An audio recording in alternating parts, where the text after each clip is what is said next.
बहुत बहुत शुक्रिया निलय इस जानकारी के लिए।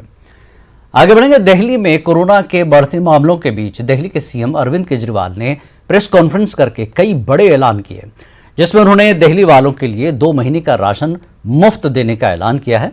साथ ही ऑटो और टैक्सी ड्राइवरों को 5,000 रुपए देने का वादा किया और कहा कि हालात बेहतर हुए तो लॉकडाउन हटाएंगे।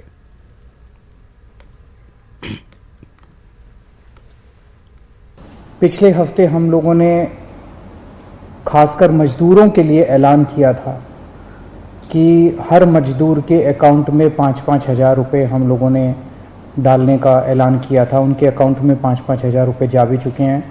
जो लोग बीमार होते हैं, जिनकी RT-PCR की रिपोर्ट पॉजिटिव आ रही है, उनको भी अलग से मदद करने की हम लोगों ने ऐलान किया था उन मजदूरों के लिए। आज हम 2 निर्णय हम लोगों ने लिए हैं।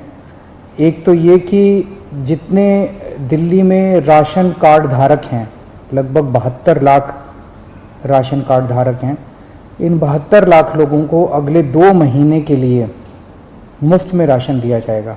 पिछली साल भी जब लॉकडाउन लगा था तो दिल्ली के सभी ऑटो चालकों को और टैक्सी चालकों को दिल्ली सरकार ने 5-5 हज़ार रुपये से दे के मदद की थी। आज भी हम ये निर्णय लिया है कि हम दिल्ली सरकार सभी ऑटो चालकों और टैक्सी चालकों को 5-5 हज़ार रुपये देकर मदद करेगी, ताकि उन लोगों को आर्थिक तंगी के दौर में थोड़ी सी मदद मिल सके।